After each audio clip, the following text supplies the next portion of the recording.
Don't you hate cleaning up after cooking? I know I do. This is going to be my one pan for the dish. It's a good size. It's gonna be easy to clean. So for this recipe, I only used 3 utensils, which works really well for the one pot meal episode.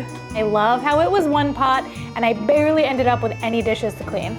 So that's a very good thing. We've done this before, 5 one-pot meals from 5 different countries, and guess what? We're gonna do it again.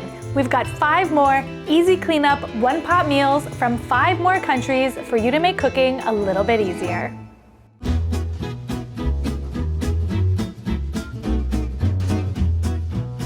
Hi Beryl, my name is Anna, and I live in Brazil in a city in the state of São Paulo called Hortolândia. The dish that I wanted to share with you today is something called Arroz de Forno. It would translate literally into oven rice in English. This is what we're using to make our one-pot dish, or one-dish dish. All right, let's go. The origins of this dish are from the Spanish immigrants. They did have something very similar called Arroz de Horno, but here in Brazil it's just a way for you to have a big pan with a lot of food from leftovers on your fridge. Rice is a staple in Brazilian cuisine, so we eat it at least once a day for lunch or dinner, and we almost always end up stuck with leftover rice in the fridge. So this is a way to not let that food go to waste. You can really add anything to this dish. You can just mix long grain white rice, eggs, whipping cream, and cheese, and just toss in whatever else you have in your fridge. So I am using leftover rice, and because I knew I was gonna make this dish today, I made extra rice last night with my dinner. If you had to make rice, technically it wouldn't be a one-pot meal, but I feel like a lot of us have extra rice when we cook rice, so I'm counting it. Not much rice, now that we've put it in this.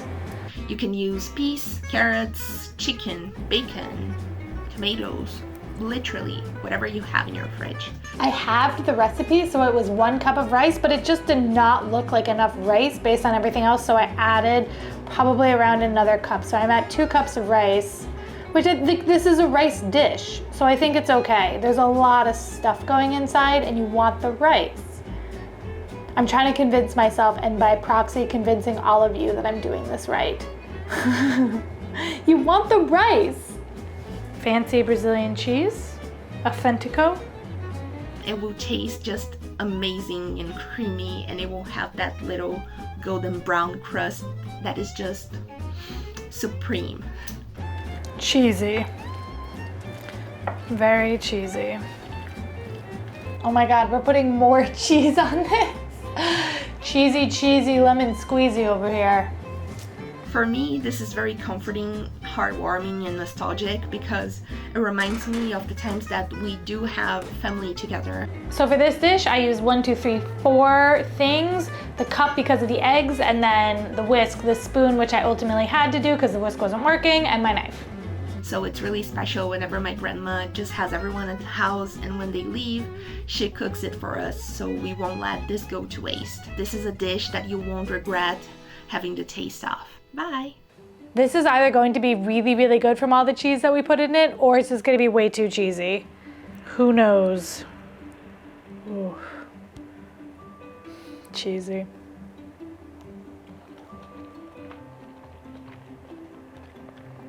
It's really, really good. It's kind of like a macaroni and cheese, but it's a rice and cheese dish. I want some of this ham.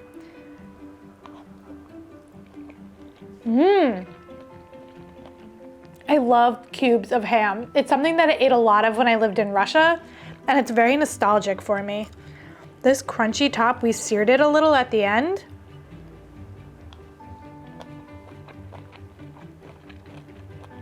Having that balance of a crunchy top with a soft and gooey rice underneath is so nice. This is a dish that I feel like was a little haphazard, mixing everything into that one baking dish. Oh God, everything's stuck in here now.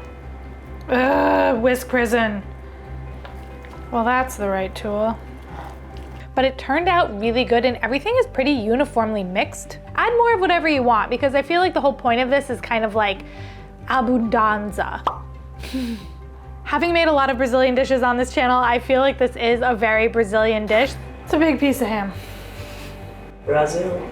The combination of the meat and the cheese and the rice, it just screams Brazil to me.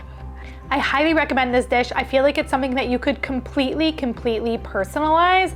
And if you cannot find the Brazilian cheese, you can easily use cream cheese as a substitute. So one pot dish, thumbs up. I've got a little time to kill, so I'm gonna play a game, June's Journey, who is the sponsor of today's episode.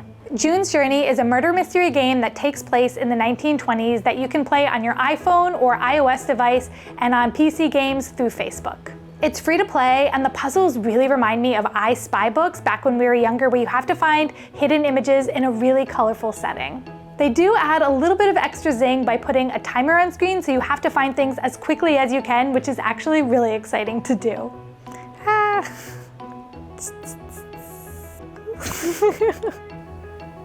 Boom. Yes. The game has tons of levels, so there's a lot of gameplay ahead of you if you decide to play it. It does kind of feel like finding a gem in the rough. There are so many games out there to play, and this one to me is really special. It has story, it has excitement, and I love the world building aspect of it. A great way to support me and the channel is by interacting with brands that work with me. June's Journey has given me a link and a QR code so that if you want to play the game, you can download it here.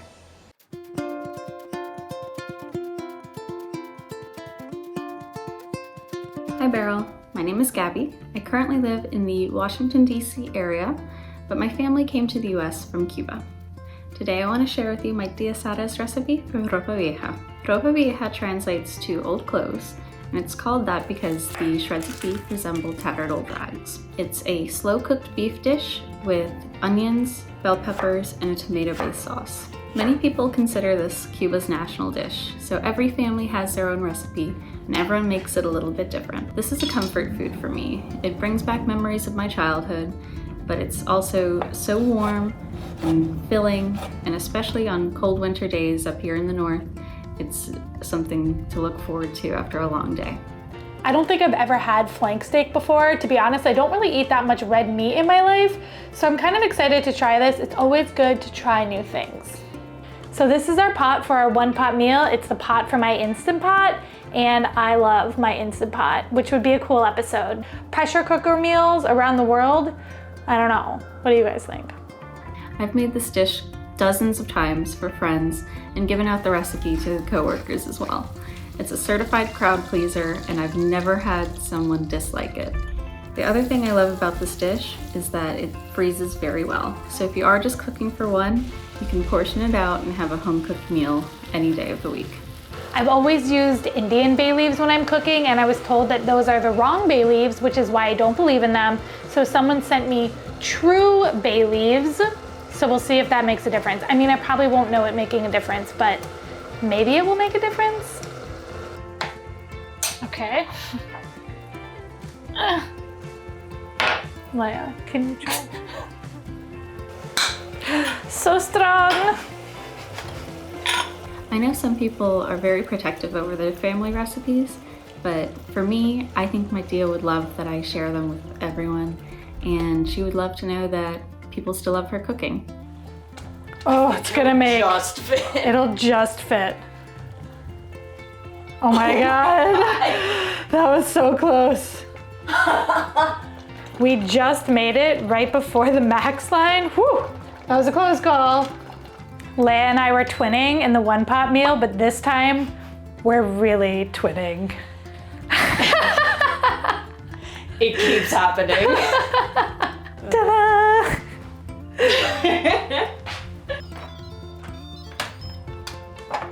Whoa, it smells really good. Definitely will need to boil it down. Cooking this dish and other family recipes is a way for me to stay connected to my culture, especially when you are part of a diaspora and you're not in a community with many people like you. It's a good way to introduce people to your culture and share it, but also stay connected to those family members that you no longer see or are no longer with us. So this is a little too soupy, so I'm just gonna cook it down so it becomes more saucy. Ooh, saucy. That was embarrassing. I should take that out. So this is everything I used for the one pot meal. 1, 2, 3, 4, 5, 6 plus the pot. I think that's actually pretty good. I had to use these for the meat, but everything else just chilled on the cutting board. I realized I forgot this bowl, so that's 6 things that I used, but everything's still cooked in one pot, so I think we're okay. This meal is traditionally made on a stovetop, but I actually like to use a slow cooker. It just makes it a lot easier to have a home-cooked meal after a long day at work. No matter how you decide to make this dish, I know that it'll feel like a warm hug, and I'm very excited for you to taste it. I hope you enjoy. If you guys had smell-o-vision, you would realize how good this smelled. I also was able to do some rice because I had some leftover rice from my Brazilian dish, so it's still one pot.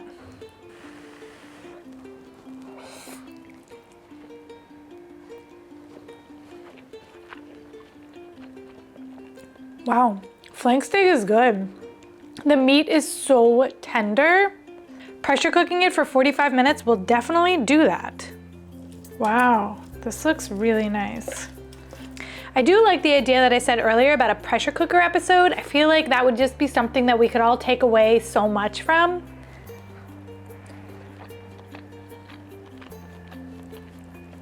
It just has so much flavor. It's very surprising because, well, there was a lot that went into it actually. Maybe it's not that surprising, but it does have so much flavor. There was pepper and tomato and garlic and onion and pimentos. I mean, a lot of veggies went in here, like a sofrito, just kind of more deconstructed because it was big pieces. Come here, meat. You know, like I said, I'm not really much of a meat eater, but I'd be a meat eater for this.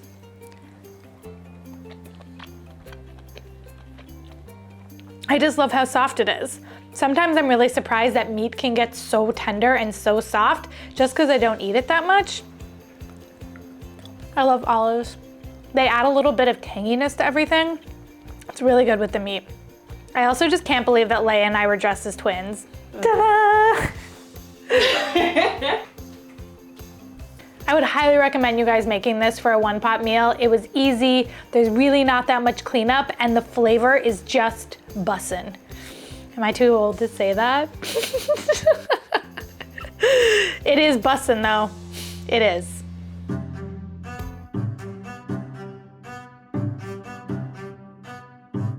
Hello, my name is Aisiri and I live in San Francisco in California, United States.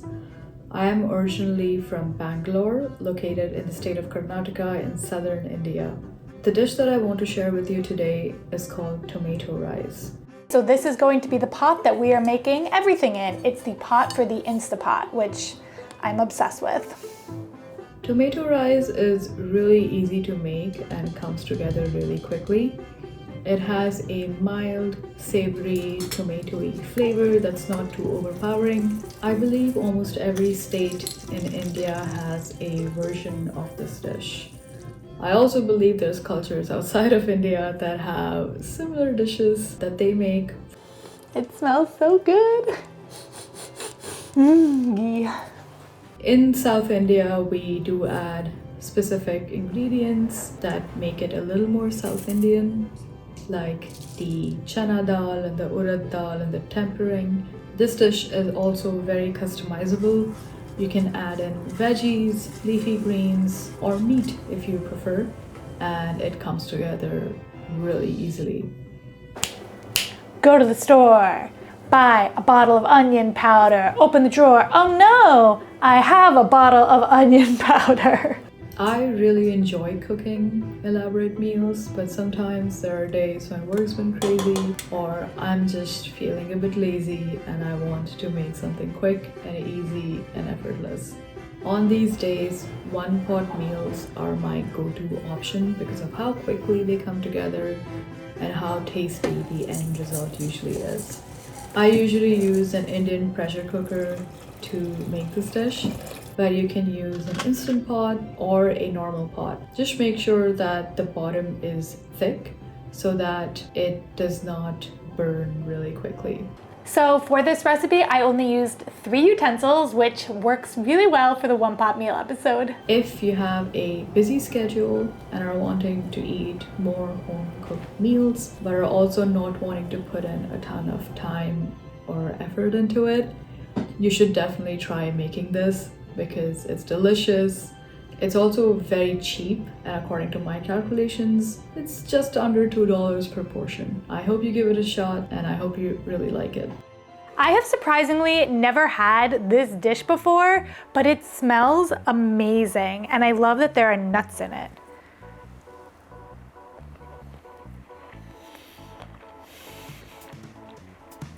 That tastes amazing. I think I really like it.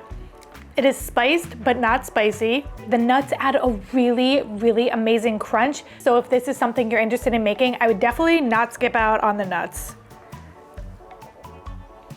It's just like so flavorful. And I love how rice can take on so many flavors. While it still can be good on its own, it just soaks up so much flavor and makes it just like this flavor bomb in your mouth. Little lime juice. That adds a sour element to the dish that's kind of unexpected. That's very nice. I would love this with a fried egg on top. Honestly, I would put like a fried egg on top of everything. Also, this really would be good with raita, which is yogurt and could be cucumber, could be a lot of things inside of it, just cumin. I do, however, feel like this is a complete meal, and I love how it was one pot and I barely ended up with any dishes to clean. So that's a very good thing.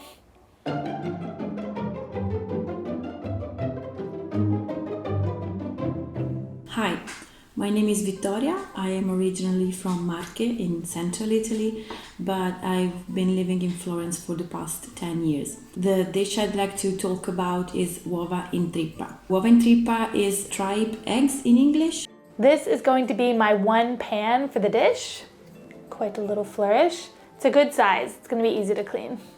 It's essentially ribbons of frittata tossed in tomato sauce. It's the same sauce you would make for serving regular tripe, but you just swap the meat for the eggs. It's usually topped with a lot of grated cheese, olive oil, some pepper and mint, and I highly recommend having it with a slice of toasted bread, because the sauce is very good. I love that this is a smart, easy and cheap dish.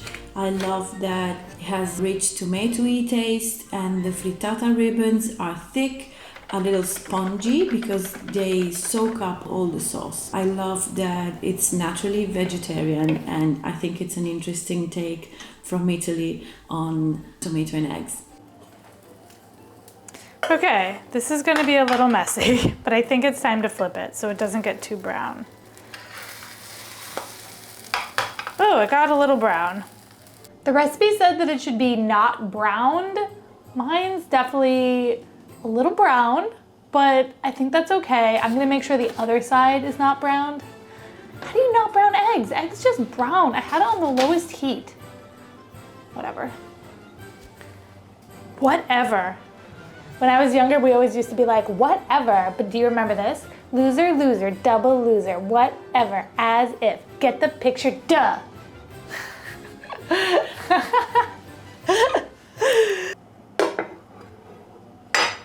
Oh, that looks nice. I wouldn't say uova in trippa is very common all over Italy. It may sound new also to some fellow Italians. It's definitely a thing in central Italy. The mint to me is super surprising, especially with the garlic and onion, but mint smells so good and it reminds me of mojitos.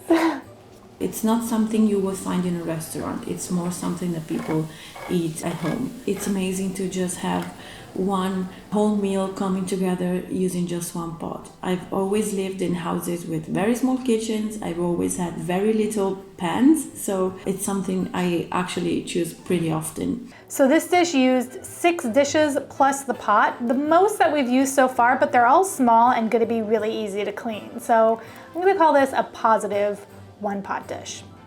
I think people should try this because it's cheap, it's delicious, it's easy. You can make it in advance. You can make the frittata and the sauce in advance and then just toss it together when it's time to eat. And I hope you love it as much as I do. Ciao! This does look really nice, and I like that this is a vegetarian version of a very famous dish.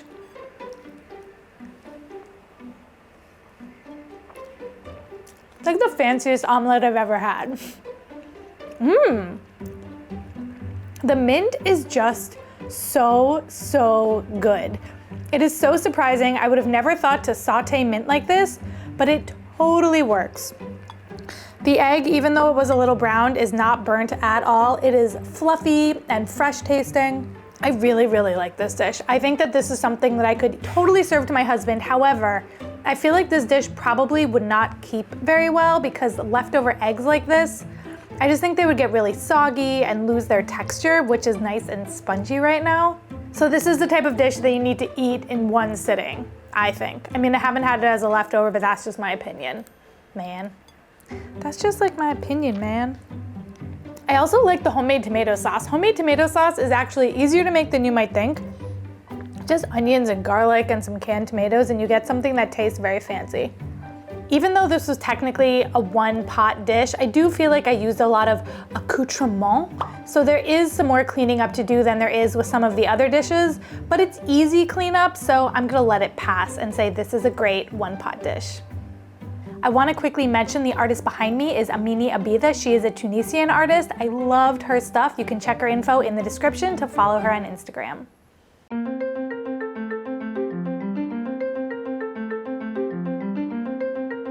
Hi, my name is Jamie and I live in Iowa in the United States.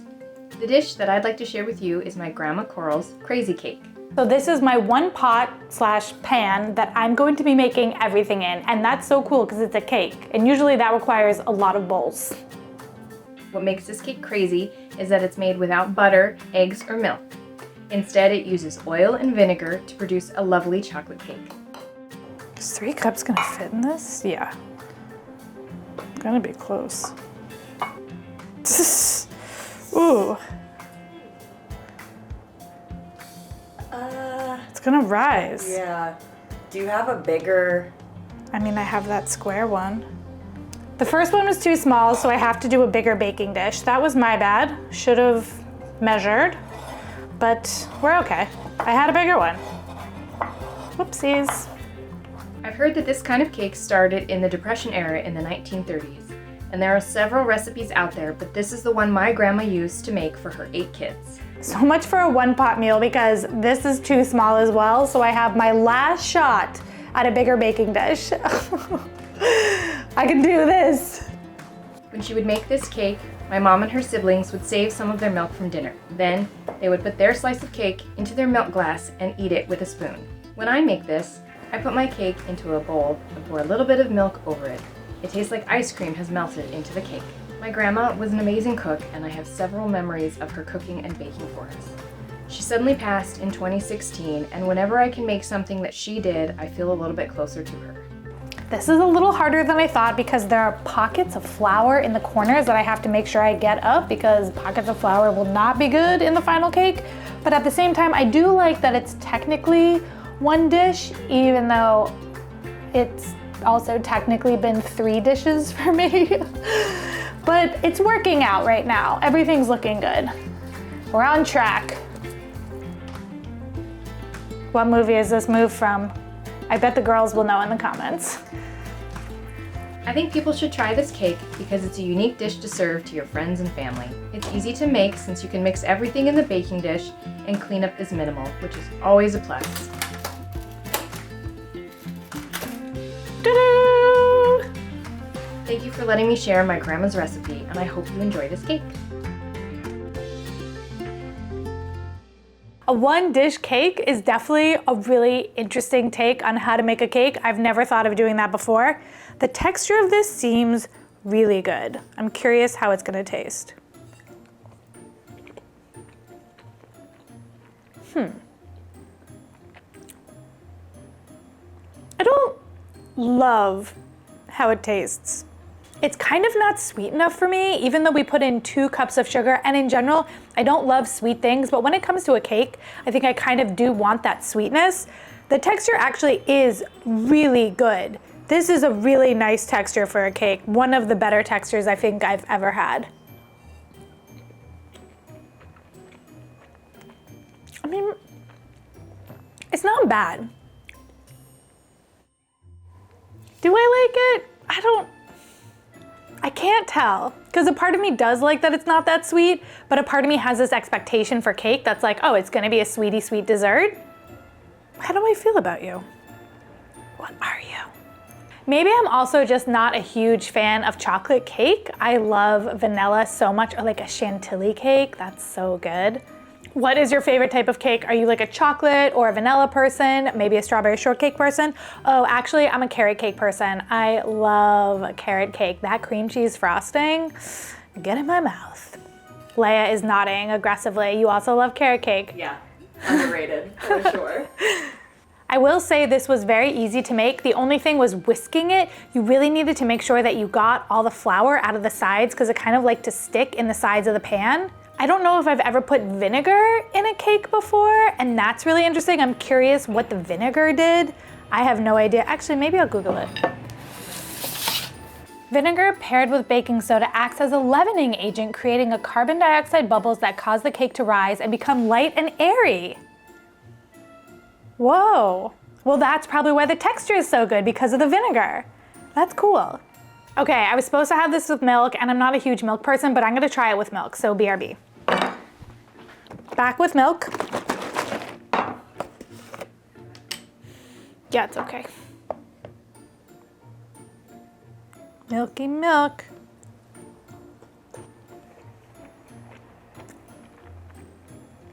It just made it softer. I don't feel like it did that much. I mean, it's not that bad with the milk.